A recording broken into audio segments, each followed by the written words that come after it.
ไทยชาว YouTube สุขุทุกคนเด้อพี่น้อง สวัสดีสวัสดีพี่ยู เปิดการมองเห็น Hello everyone for watching thank you so much welcome the my 1 เดือน thank you ขอบคุณทุกไลค์ทุกเลิฟทุกกำลังแรงใจเด้อพี่น้องทุกการติดตามทุกไลค์ทุกแชร์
สวัสดีค่ะหน้าติดเขียน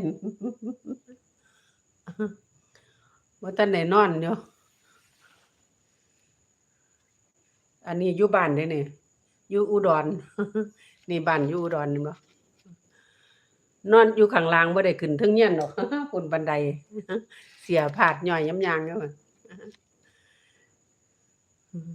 สวัสดีทุกคน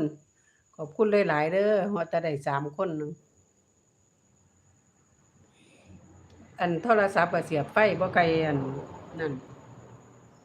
ไฟเสียบก็บ่ค่อยดี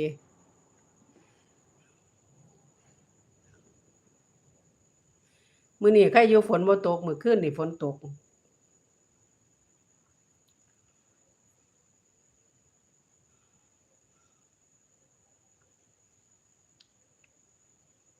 ยุงหลายหลายบ่ได้อันนั้นบ่ได้อันยาฉีดยุงซื้อมาก็ฉีดเบิดแล้วบ่ทันได้ไปอันซื้ออีกอยู่ยุงหลายคักหลายแหน่บ่ยังบ่ทันได้เข้าไปนอนอีแม่เข้าไปนอนนี่ร้านพระร้านพระแม่เบิ่งสิเปิดให้เบิ่งนี่ร้านพระเราเข้าไปนอน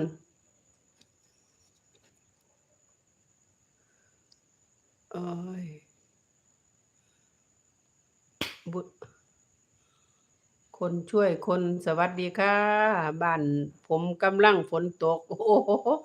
อยู่นี่ตกกันมื้อคืนนี่มื้อนี้บ่ตกมื้อคืนนี่ตกอยู่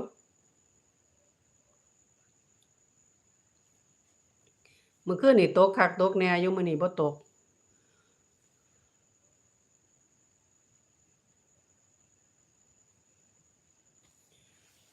ขอบคุณหลายๆเด้อมาเป็นกำลังแรงใจ